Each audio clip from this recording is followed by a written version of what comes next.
you all. We're in Lisbon, Portugal, and we are very lucky to be joined by Billboard Chris. Presumably your parents didn't name you Billboard, right? I joke all the time that they had a lot of foresight when they named me. Okay. But I do have another name. My name is Chris Elston. It's harder to say, so you can just call me Billboard. People call me Bill. That's fine, too. Well, my question, I think, is everybody's question, which was, how on earth did you come to be known as a man who walks around with billboards on his body? And how did this come about? Yeah, normally these are people preaching about the end of the world, and they don't get very much respect. But here I am sitting on a stage with you two lovely ladies, so I must have done something right. But I started this campaign. So I started learning about this child abuse, which is what this is. There's no such thing as a transgender child. They're called girls and boys, and we shouldn't be cutting off body parts and sterilizing children.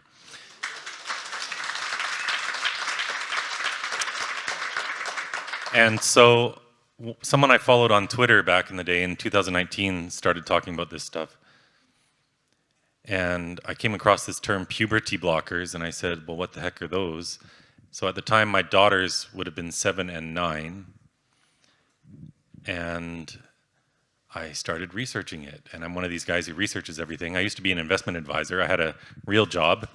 But I've done what all successful financial advisors do, and I became a human sandwich board standing out on the street getting punched in the face by Antifa.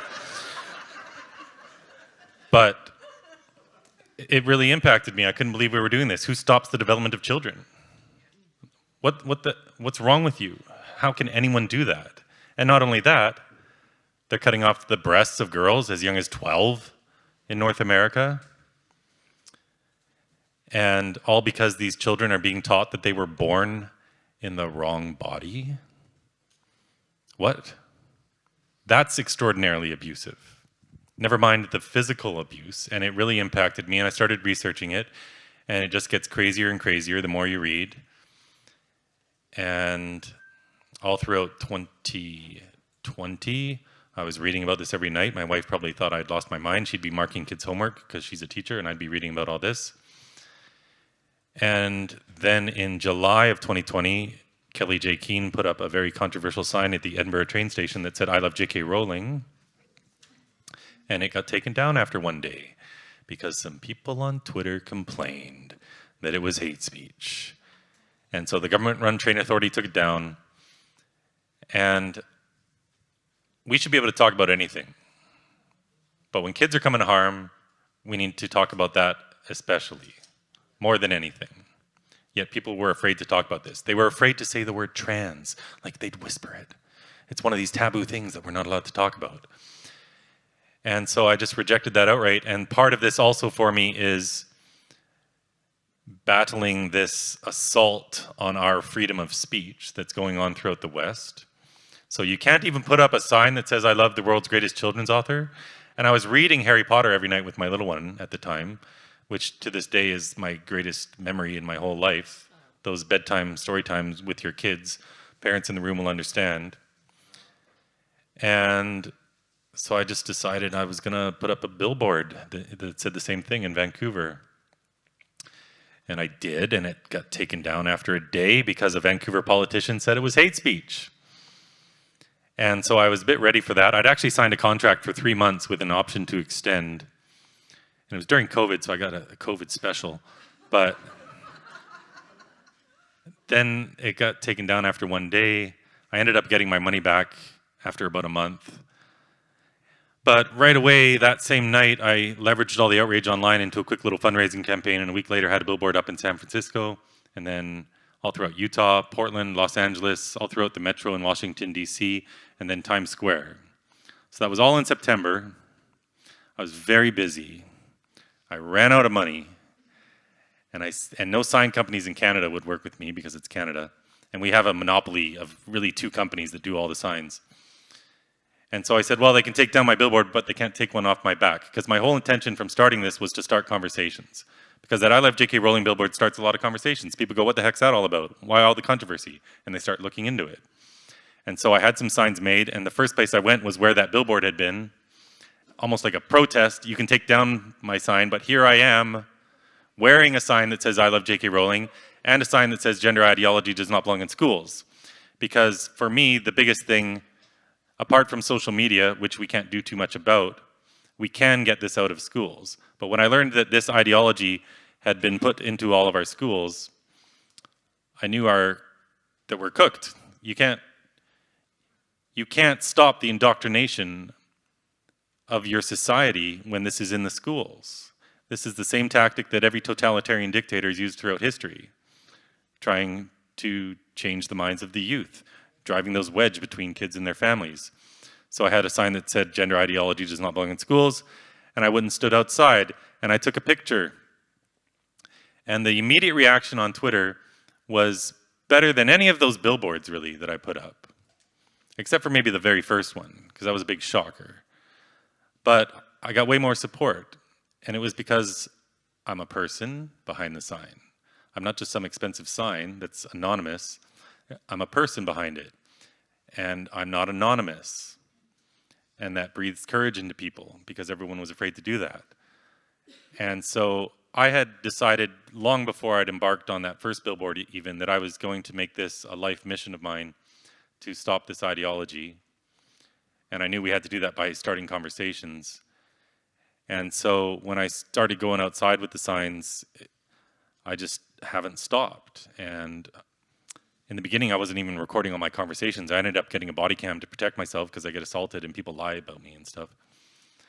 But after a few months, I started posting some of the conversations, and it was helping people to learn about this, which has been really effective. And then I started traveling Canada, and then eventually when the borders opened in November 2021 because of COVID, I started going into the US, and I get so much support down there because there's a different spirit in the US than really any other country in the world. There's a lot of fighters in the US. I think it stems back to 1776. To be honest, I honestly think that because they rebelled against King George, and that rebellious spirit has been handed down generation to generation. As Canadians, we used to make fun of Americans for their patriotism and their pride, but I think it's beautiful. And there are so many organizations fighting things down there too that when you take on a battle like this, you meet a lot of great people. And I've met so many amazing people. And whereas nobody was talking about this 4 years ago, now 25 states have passed legislation to stop this.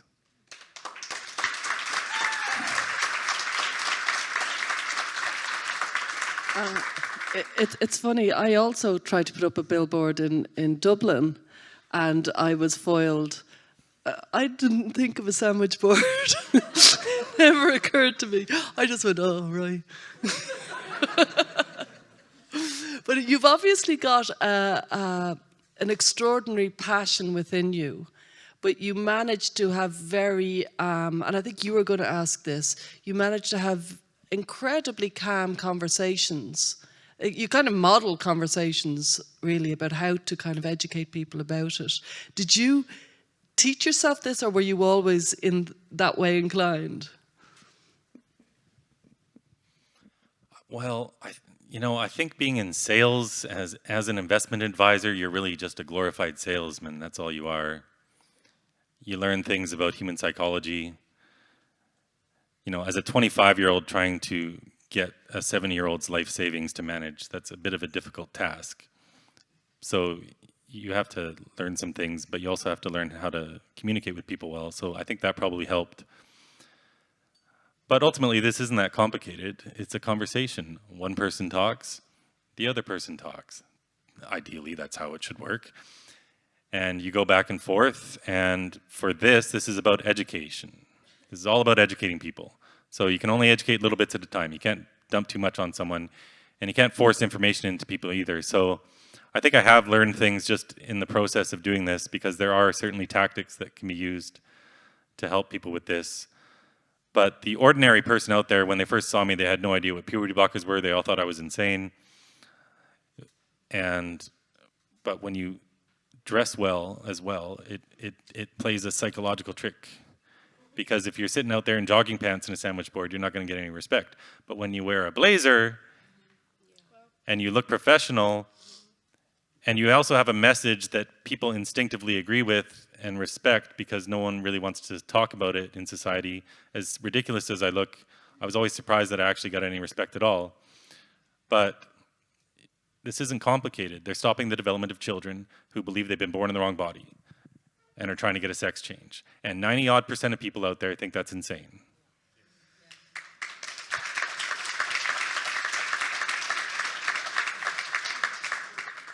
You raised such an interesting point, and I think a lot about the last question that was asked in the conference. Someone said, you know, the average person would never believe the kinds of things that we all know in here.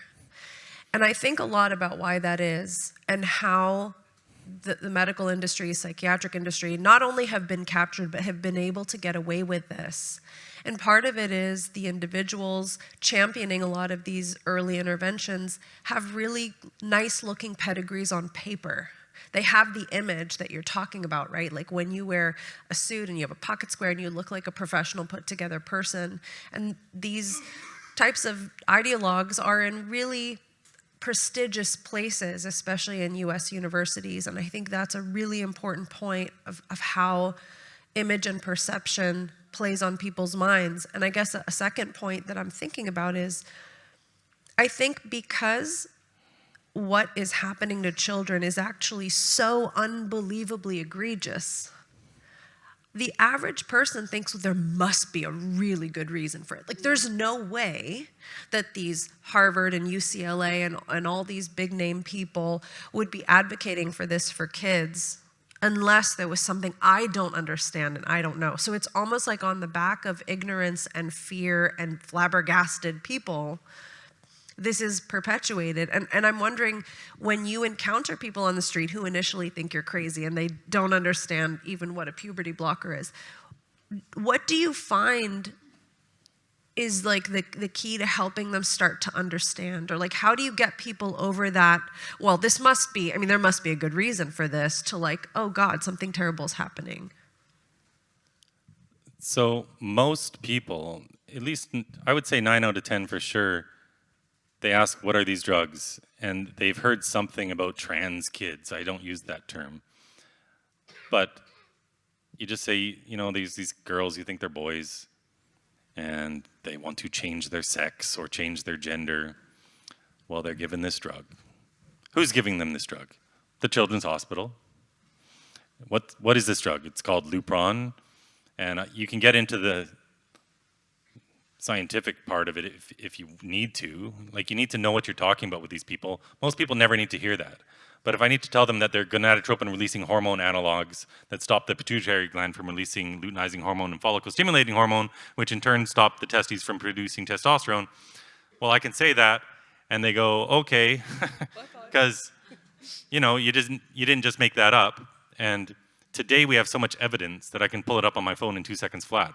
I can bring up a video from Boston Children's Hospital where the doctors are talking about cutting off the breasts of 15-year-old girls or 14-year-old girls. I can show them where the doctors at the Boston Children's Hospital are talking about doing vaginoplasties and phalloplasties.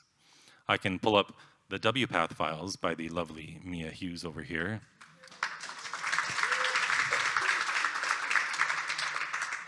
And I can show them the internal emails where they admit that children with schizophrenia or dissociative identity disorder, where one of their so-called personalities had gender dysphoria and the other didn't, and they're transitioning them anyway.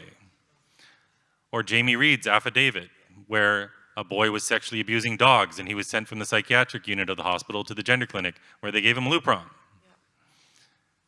I mean, this is all crazy stuff. So we have all the evidence in the world, but with the average person on the street, you don't really need to go there. You just tell them the basics. They're stopping puberty in kids. They're giving them the opposite sex's hormones.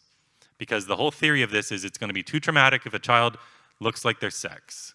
If a girl were to grow breasts and get the wider hips, and a man were to get a deep voice and broad shoulders, well, it's going to be more difficult for them to pass later in life. So that's the theory. That's if you were to steel man the argument. That argument doesn't work for girls, by the way, because these 18 and 19-year-old girls who go on testosterone, everyone thinks they're men because they get a beard. And your mind doesn't compute. You see a beard, you think male. But just stick to the basics, and the average person's going to get it, and they're going to be horrified. For the people who are aggressive or on the fence, with them, there's a very simple tactic. Say things they agree with.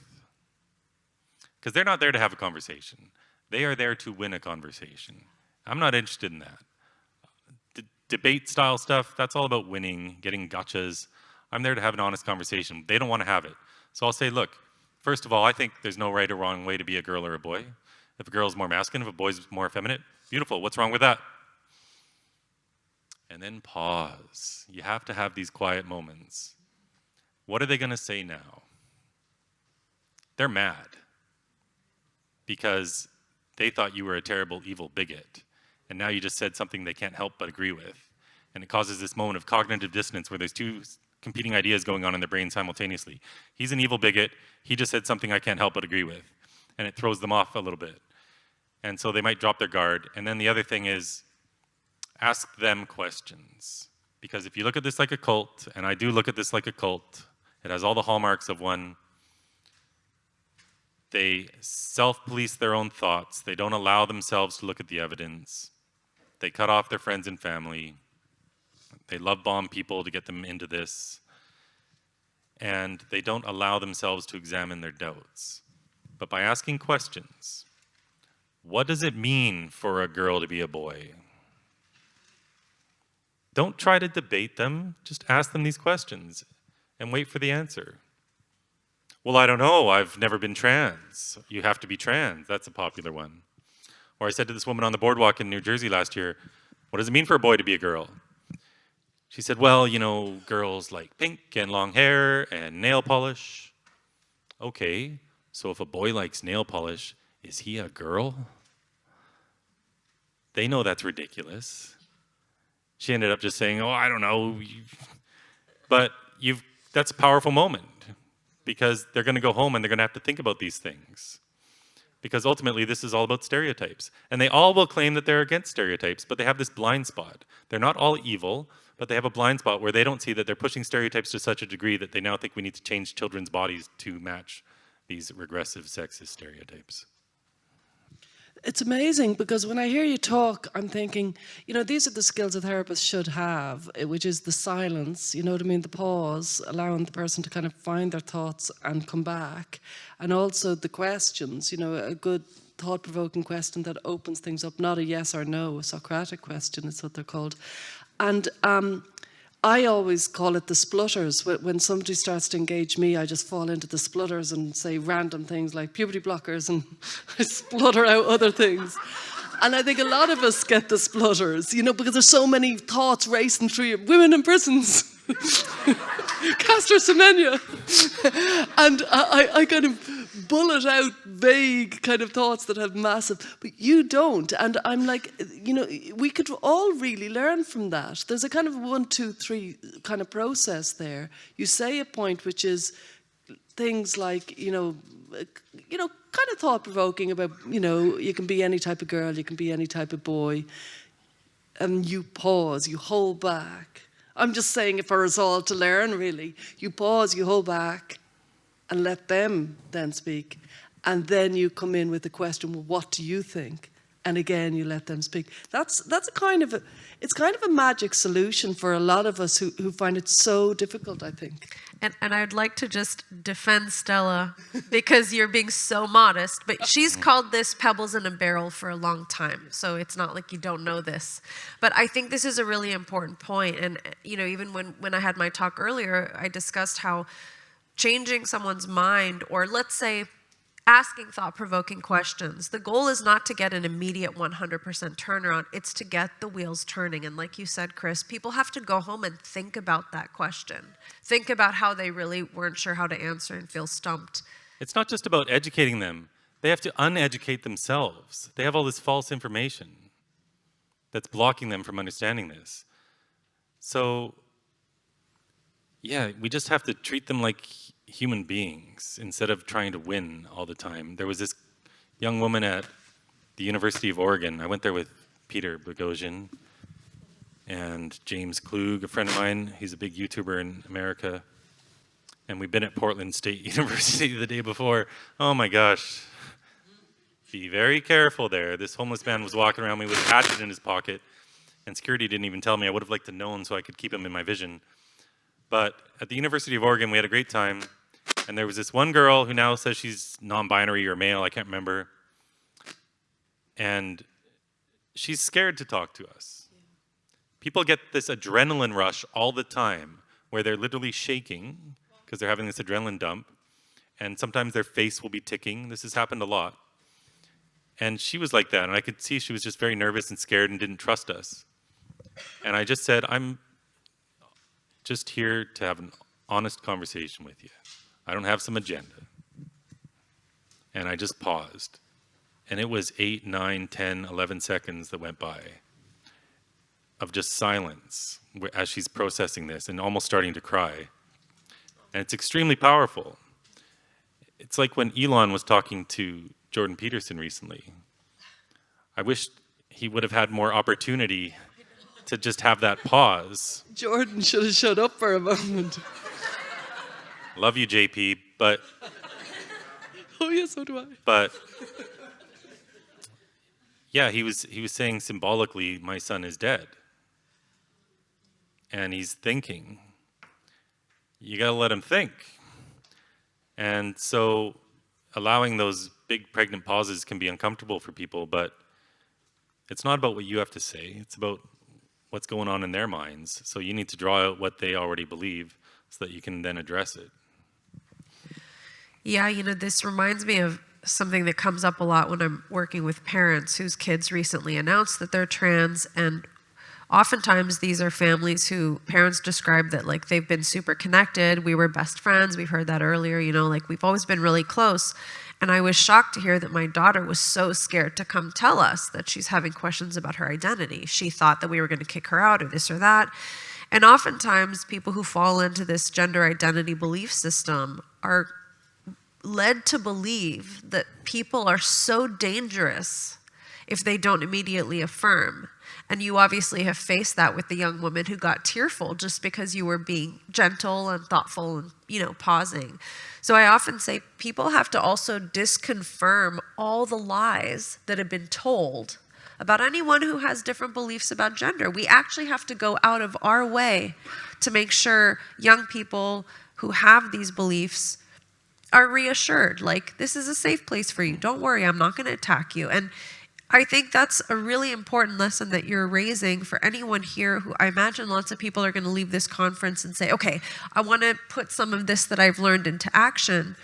And this might be a really good starting place just to try and like embody a warm, calm presence that is not going to get into a debate right away or attack right away. I mean, can you just talk a little bit more about that importance in your work that you do when you're out in the streets having these conversations? So when a lot of people think of my work, they think of all the crazy moments that have happened because those are the videos that get 50 million views. But almost all the time, I'm just having nice, normal conversations with people. A lot of those times, I cannot post those because they don't want me to. And I'm going to respect all those nice people because they don't want to get in trouble with their boss or they're afraid or whatever. But we just need to have these conversations with the regular people in our lives. It's not all about changing minds. We can't really change another person's mind. That's up to them to allow themselves to start examining this. You can help get that process started. And I have changed minds on the street for sure, but it takes a while. But honestly, we just need to have more of these conversations with the regular people in our lives, because we don't need to change the minds of the far left 10%. We need to reach 5% of the population needs to understand what's going on. That's it. And then you get this cascading effect going on where from those 5%, you get fighters, and you get lawyers, and you get doctors speaking up, and you get people pushing back. There's a law firm that started in Texas called Campbell Miller Payne. And I know that fund that was mentioned earlier today, what's it called? Themis. Themis. Themis Resource. I know they've helped them out, and I've talked to these guys. These are 4 dads with 18 kids between them who all left their previous law firms and formed one just to sue for these kids. And they recently just filed a lawsuit against the American Academy of Pediatrics, by the way. And they also, I don't know if this is public yet, but they have one coming up against Johanna Olsen Kennedy. Oh, wow. So I didn't say that. I didn't say that. This is live. Yeah, I know. That's fine. She'll get it one way or the other. One way or the other. She's the gender clinician, the head doctor at the Children's Hospital of Los Angeles, the biggest one in the States. And just as an aside, she received a $5.7 million grant from the NIH, the National Institute of Health, which went to 4 different gender clinics, LA, San Francisco, Boston, and Chicago. Those are kind of the big 4. And part of that grant application, they were given approval to give cross-sex hormones to 8-year-olds, provided they were already entering 10 or stage 2 of puberty. So who's going into puberty that young? It's all girls. It's pretty much exclusively going to be girls. So testosterone being given to 8-year-olds. And very upset girls, because early puberty is very upsetting for girls. Yeah, they're 8. That's really... They're all believing in magical thinking. And my gosh, I mean, these people are ghouls. This is ghoulish. On that point, you've made a huge difference. I think your numbers, I'd love to hear what they are, but I know that some of your numbers are extraordinary, of the views and followers and things like that. Have you had much pushback from kind of larger forces trying to silence you, rather than just scraps on the street, which are entertaining but not as frightening maybe? Yeah, I should just point out, when you say scraps on the street, I happily just take it. That's my philosophy. I'm not going to push back. I'm not going to do anything back. The one time I pushed back, I got arrested. I got sucker punched from behind, and I was dazed for 7 or 8 seconds. I didn't even know who'd done it. And I came to, it was funny, I had a flashback in that moment to when I was in grade 8, and I got sucker punched in the hallway by Peter Pawaga. It's your fault, Peter. We're coming to you. Peter. Well, we have a special guest. No, I'm just kidding. We don't know Peter. But I snapped out of it. I didn't even know who would hit me. And it was this guy. I found out later he'd been on social media saying I was advocating for the murder of transgender people and all this stuff. And these young guys pointed him out. And I went to take his picture, and he ran.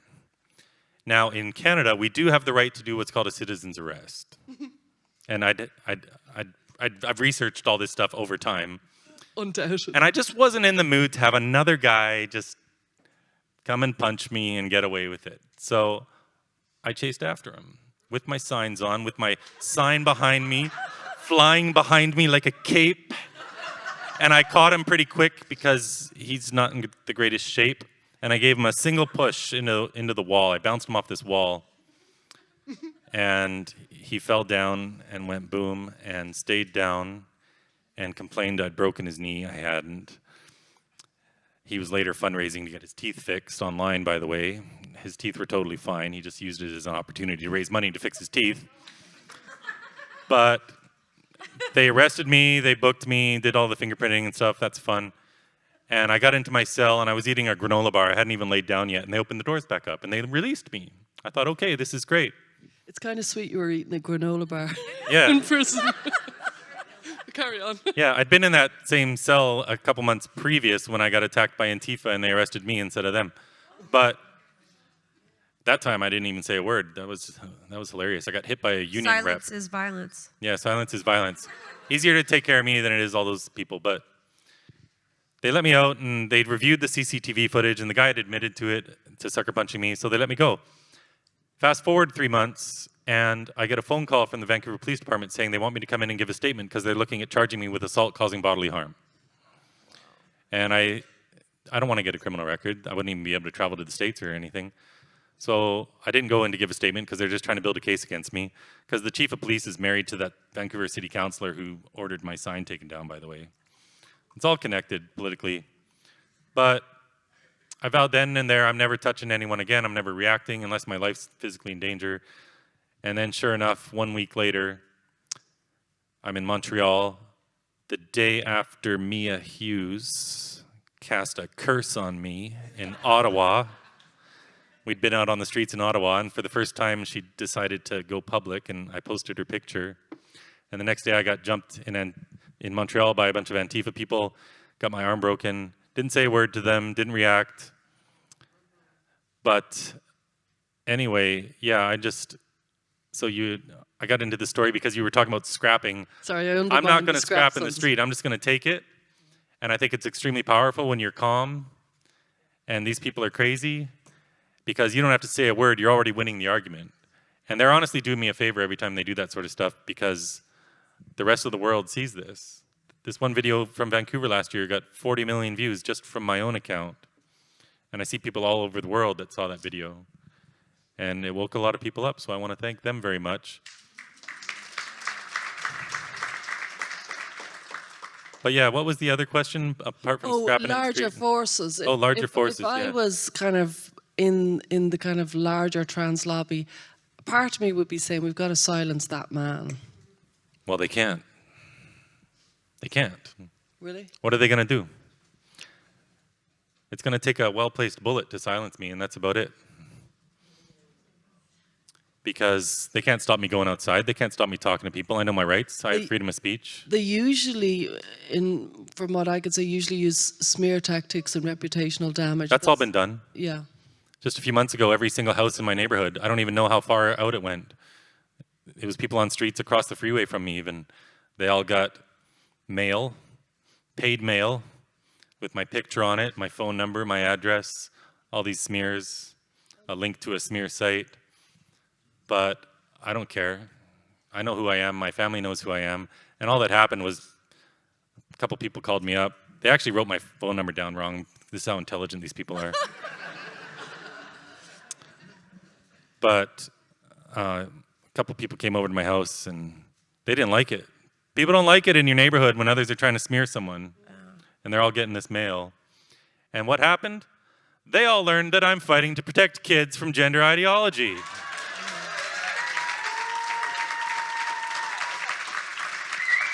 Can't keep a good man down. To the Antifa losers who sent that all to my community, do it again.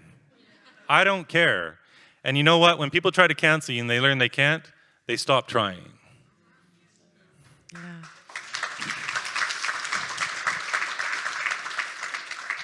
You know, I think a lot about the fact that, you know, we are in some ways in public platforms. We have our podcasts, we have our books, we have our YouTube channels, and I think the work we do publicly is really important.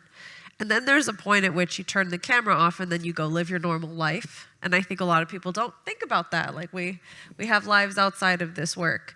But obviously, in some ways, the work that you've done around gender is so deeply intertwined with your day-to-day life in ways that I have to say, for me, it's not. Like, I'm so grateful and lucky that my real life day-to-day has never really been impacted by this, except for marginal little people that don't matter. But like, your life has actually been impacted beyond just mean people on Twitter.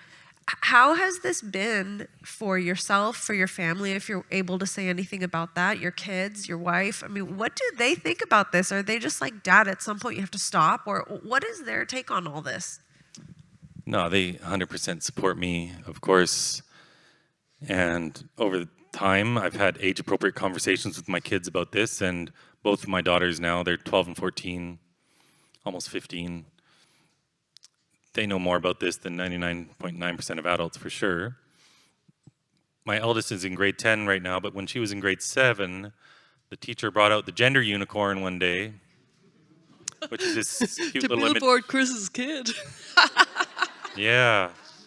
And my daughter spoke up and said, well, it seems to me this is a lot about stereotypes. Girls can have short hair. That doesn't make them boys. And because she spoke up, it gave license to all these other kids to speak up. And they all said, yeah, that's right. And so she's a positive role model for the other kids in school. And I know just last week, I spoke at the UN.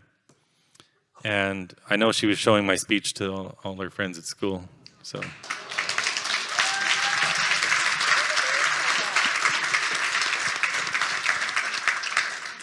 I feel really, that's so hopeful, and I'm so amazed by that, because in some ways it's important to do analysis of the context and all of the like mind control that is happening. But that's amazing, actually, that teenagers, once they were given permission to think about it a little bit, they all kind of rejected the idea.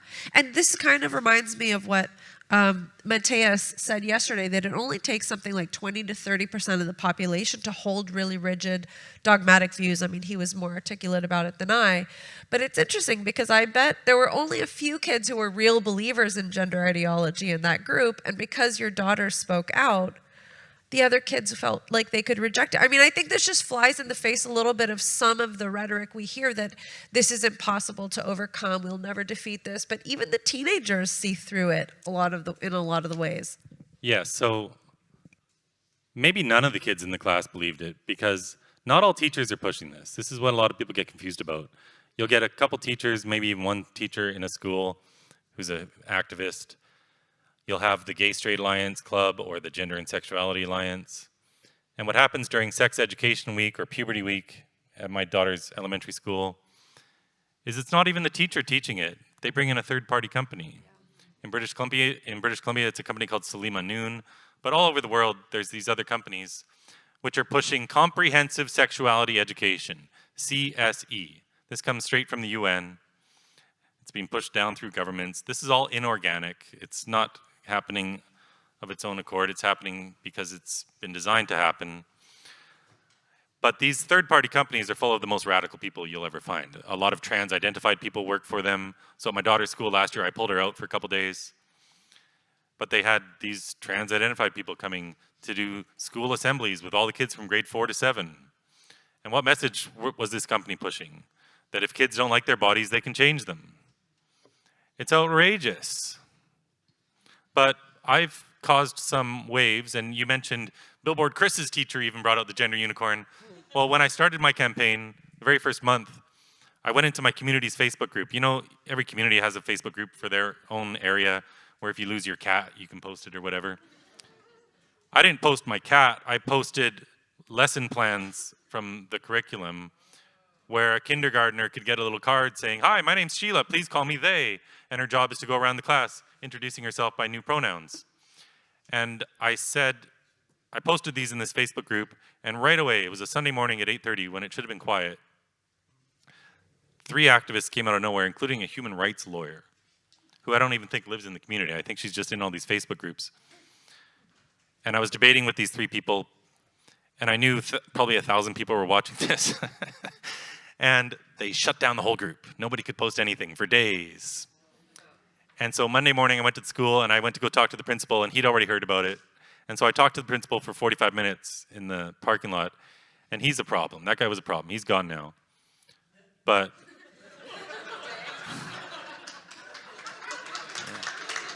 not because of me. Was a horse's head involved? But he was a problem. He's a bit woke. And I said to him, I'm going to take these lesson plans from the BC government's website. I'm just going to print them off, and I'm going to drop them off door to door in my community so parents can learn what their kids are learning in school. He said, if I did that, I would be frightening the community. I said, do you hear yourself right now? If I take the lesson plans around to schools, I'm going to be frightening the community. No commentary from me, just straight from the... So I said to him, even before this conversation, I said, I'm on this campaign, and I told him all about this child abuse going on too, what gender what it leads to, what the ideology leads to. And I'm more knowledgeable now, but I knew what I was talking about back then. And so he wasn't going to do anything about it. So I went home and I looked up every school board member in all of the cities around Vancouver, probably representing 4 million people. Because in North America, we have school boards for each city. And I looked up all the school trustees, and then I looked up all of their Twitter accounts. They don't all have them, but I looked up all the ones that did. And then I wrote a thread all night long, and in each part of this thread, detailing all the different abuses and people's stories, I tagged all these different school trustees. So when everyone woke up in the morning, they all had about 500 notifications. And the school board ended up reaching out to me for a meeting. And so I met with the head of Safe Schools for Surrey, British Columbia, which is one of the biggest school districts in Canada, and this other top guy. And I kid you not, 3 times during that meeting, the head of Safe Schools BC teared up because she knows I'm right. And I could tell he agreed with me too.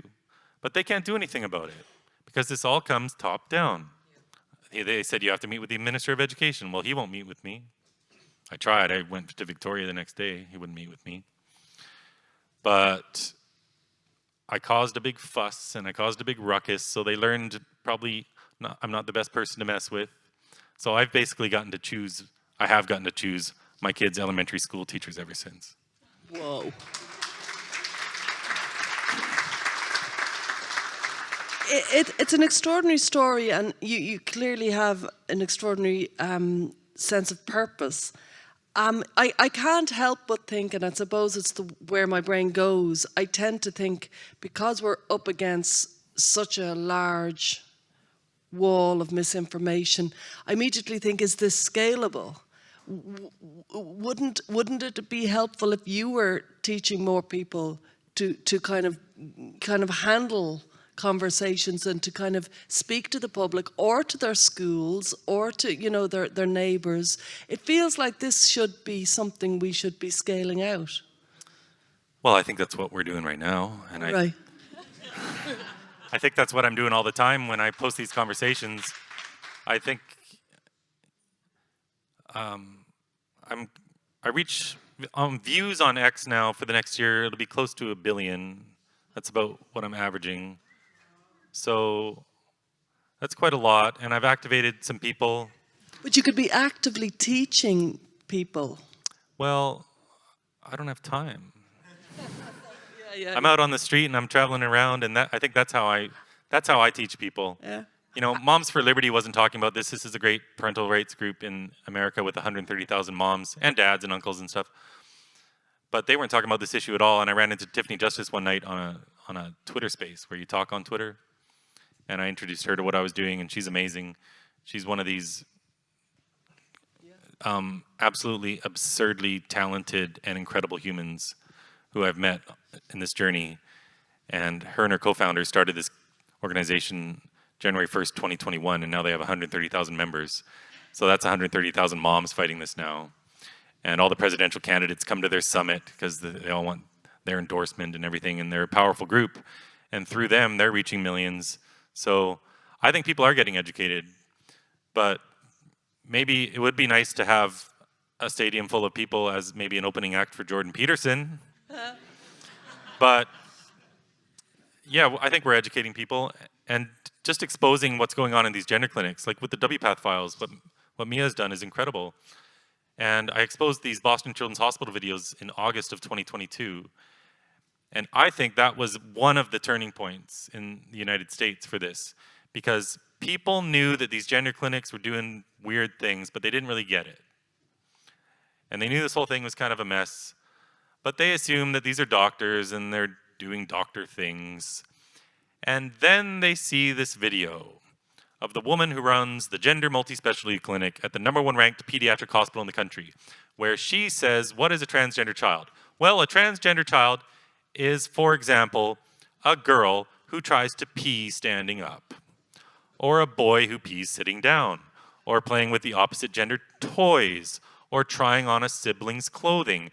These are all signs that your child is transgender and can be treated. That's like verbatim. So, how many women here tried to pee standing up when you were little? Congratulations, you're transgender. How many women here loved going through puberty? Oh, you all have gender dysphoria. You're all transgender too. So this is totally nuts, and people saw that it's totally nuts. What boy with 3 big sisters isn't going to be playing dress up with his 3 big sisters? It doesn't make him trans. So this whole thing's nuts. And then these videos, I mean, they talk about the surgeries. You have Dr. Oren Gaynor, who has been in the WPATH files. This man is totally nuts. And he talks about how when they create a fake vagina for a boy, they're reconstructing things to be the way they were supposed to be. I mean, these people are straight up cult members, and people didn't understand how extreme this was, and abusive and insane. And so those videos helped wake a lot of people up, but it really got the conservatives going in the States to look into all these other gender clinics. And it started this wave where they looked into all these other hospitals, And now it's the #1 talked about cultural issue on the airwaves every day, where 4 years ago, literally nobody was talking about it. Tucker Carlson started talking about it. Now they're all talking about it. And now we even have the New York Post and the New York Times and the Washington Post and Reuters. They're even telling the truth about a lot of this now. So it's a massive shift, and it's never going to stop because too many people have learned the truth, and you can never shut them up. They're just going to keep learning more and more and more.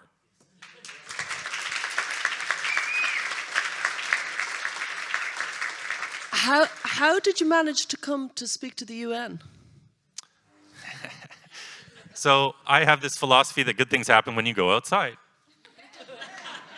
And so I was coming to Portugal because I got this invite from this amazing woman to come to Portugal and speak at Genspect. And I thought, well, I'm coming all that way. I might as well go over to Switzerland because there is a logic here, I promise. Because I wanted to expose this case in Switzerland where this girl was taken from her family. I'd had this video go viral. So the Alliance Defending Freedom International, ADF International, is a legal organization who help people all around the world. And gender ideology is one of their main focuses right now, and the attack on parental rights and this child abuse going on. So there's a couple parents in Geneva who had their child taken by the state because they wouldn't transition her. And so I decided to go and help raise awareness about that. And I also thought it'd be fun because the UN is there and the World Health Organization is there. And these are two of the principal villains in this story of gender ideology. And I figured good things will just happen. But as soon as I announced I was going there, ADF said they can probably get me to speak because they're one of the registered NGOs. And so they got me to speak, and I only had 90 seconds. And it's tough to distill this whole thing down to 90. But I think I did an okay job. And as soon as I finished, someone in that beautiful big round room who was standing behind UN Women. Now these are the people that don't know how to spell women. They spell it with an X. Womexen, to include all women, including the men. But that woman said to me as I walked by, "Thank you." And I don't know if she was with UN Women or not. She might have just been standing behind them. And then another man came out. I'm not going to say what countries these people are from because they have to do their diplomatic work and they need to stay anonymous. But another guy from another country came out. He didn't know this was going on. And I met with reps from Kuwait. The Saudis and all those guys, they wanted to meet, but they were busy. And Kuwait has a seat on the UN Human Rights Council, because that's where I spoke. And I met with the representative for the Vatican as well, at his residence. He asked me to take down a tweet that I had written where I would be meeting with him, which I think is just terribly weak. He's the representative of the Pope at the United Nations, and he can't admit to meeting a guy who's trying to stop this child abuse. And what happened then? Well, I took it down. But here I am talking about it live on this podcast, so.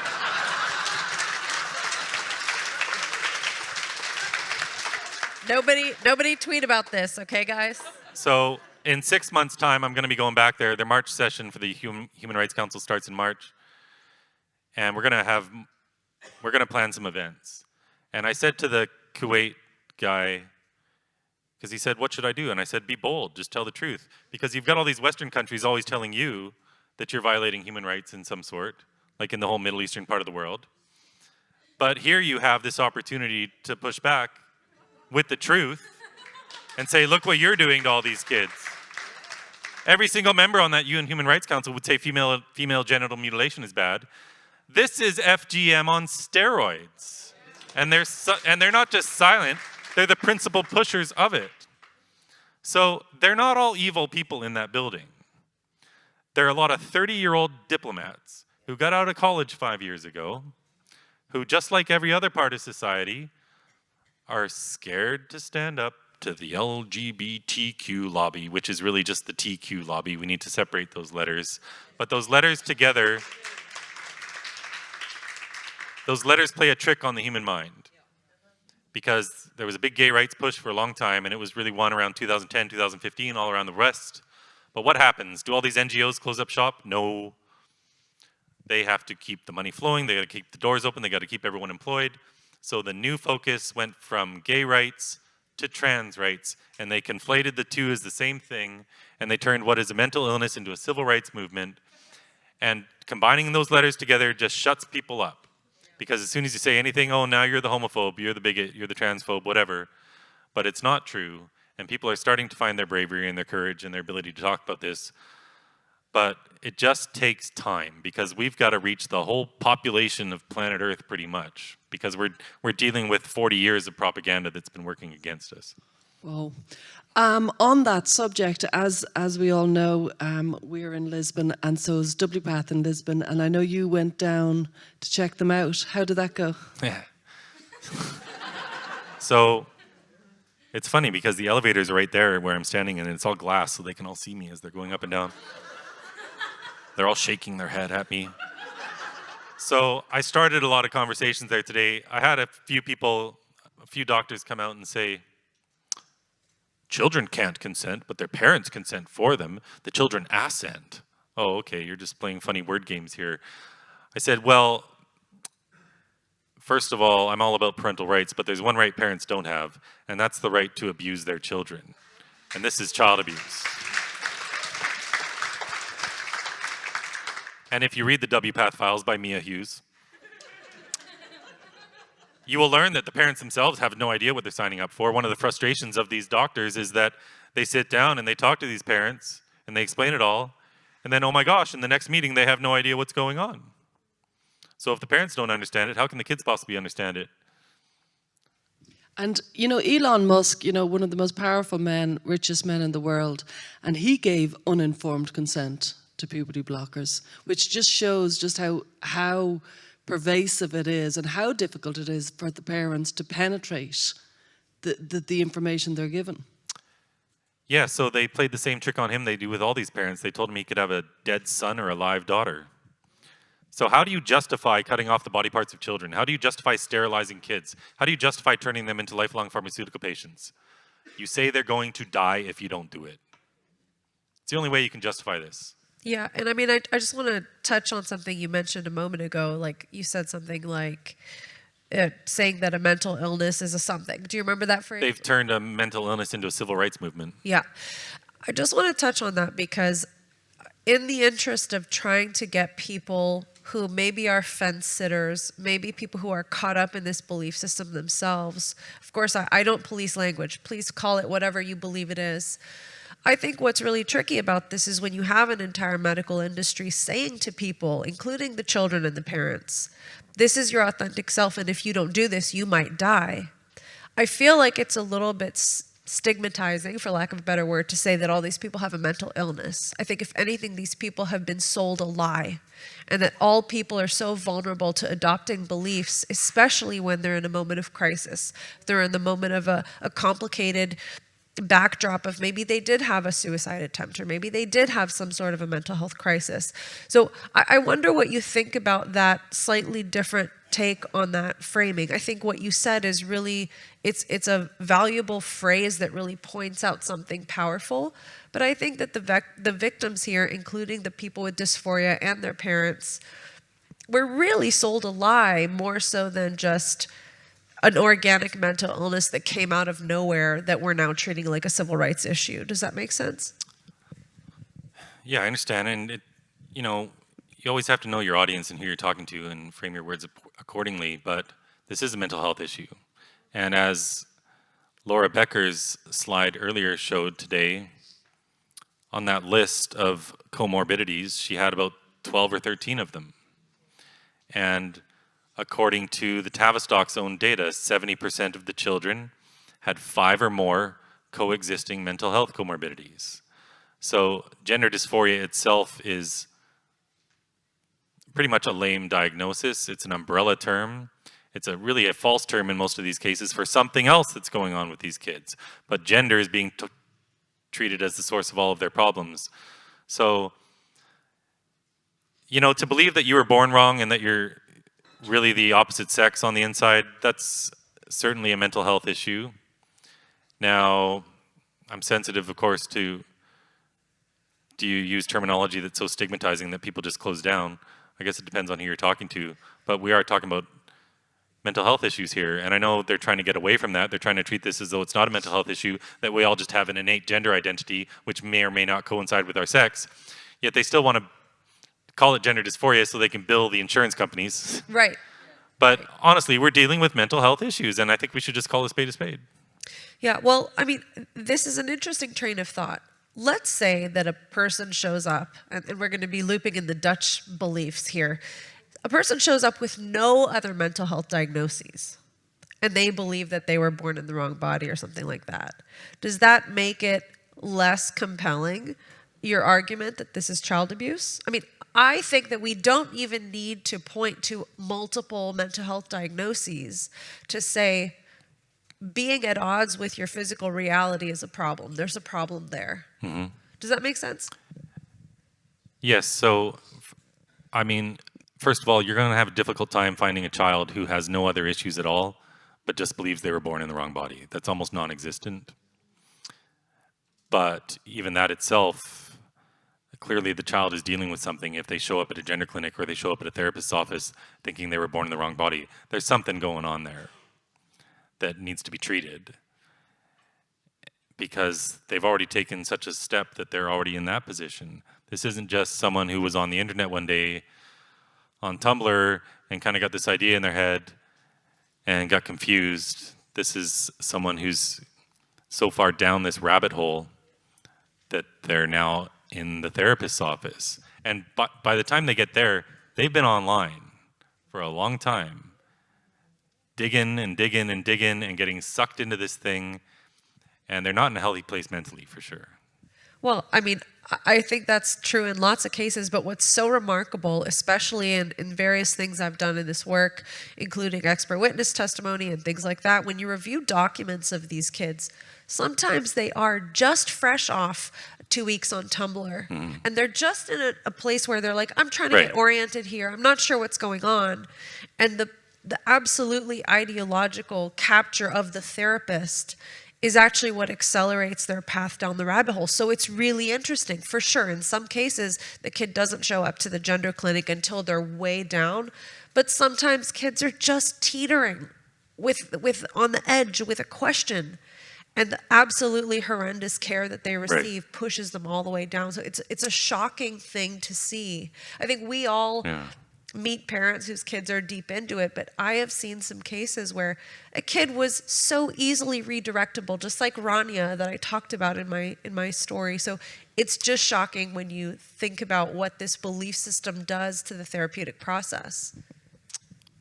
Okay, I'll concede a bit there. You're right. Now, in that circumstance, I'm questioning the parent why they're taking their kid to the therapist when their kid's only 2 weeks into this thing.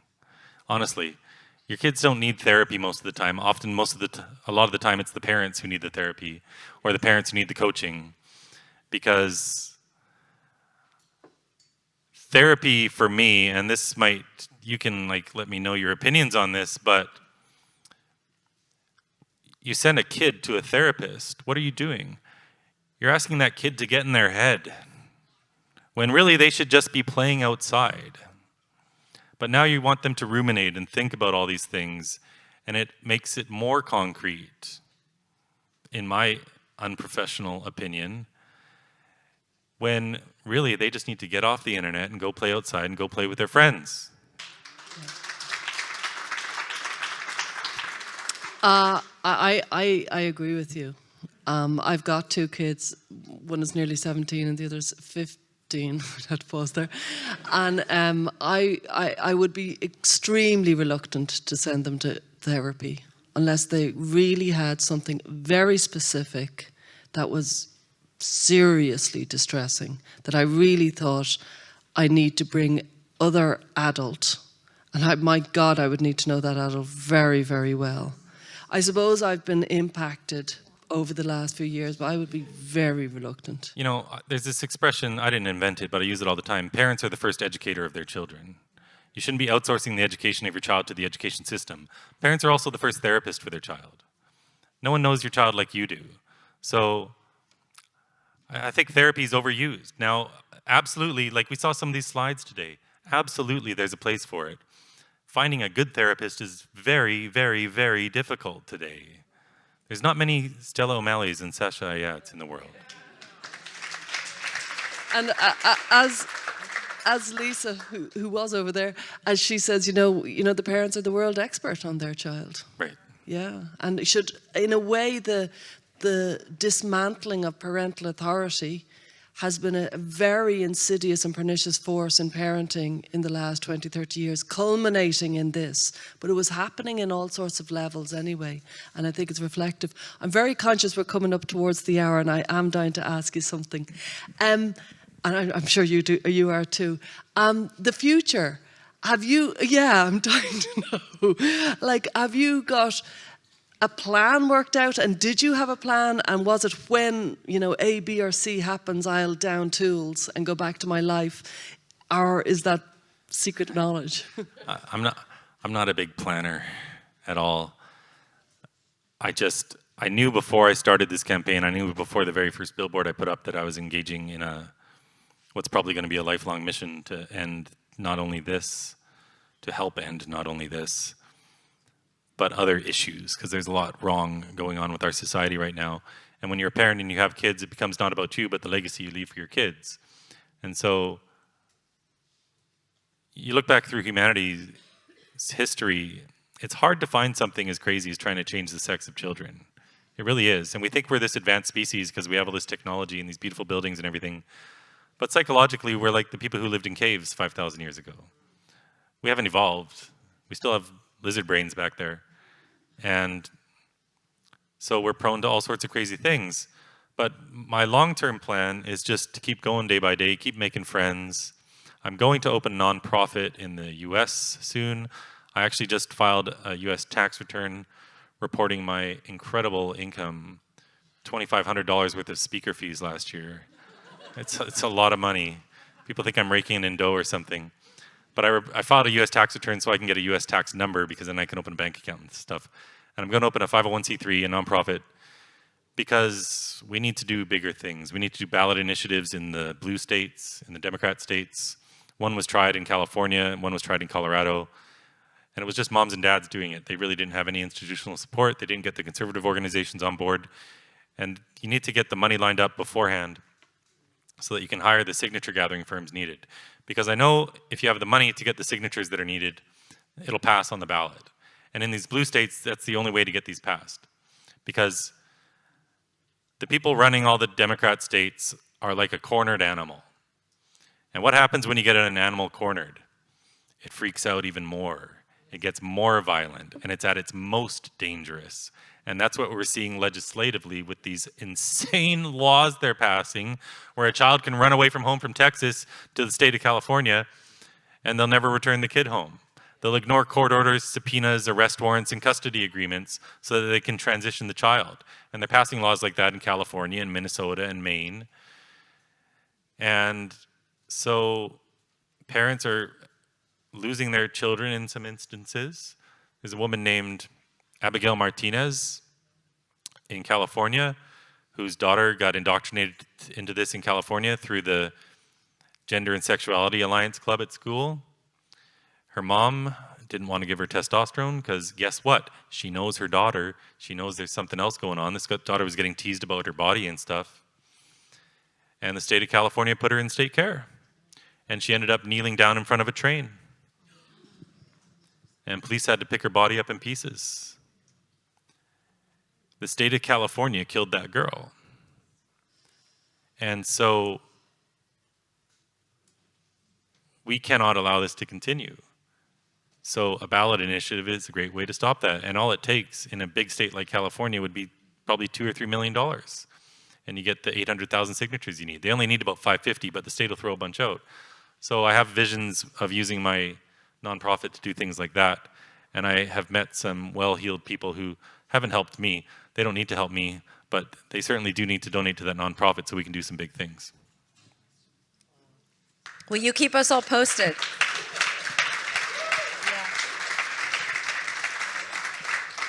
Well, thank you so much, Billboard Chris. You are just as interesting as I thought you would be. And I think from everybody here, I think we really do appreciate your work. It's phenomenal. Thank you so much.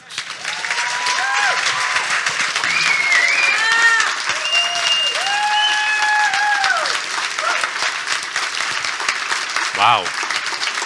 Thank you.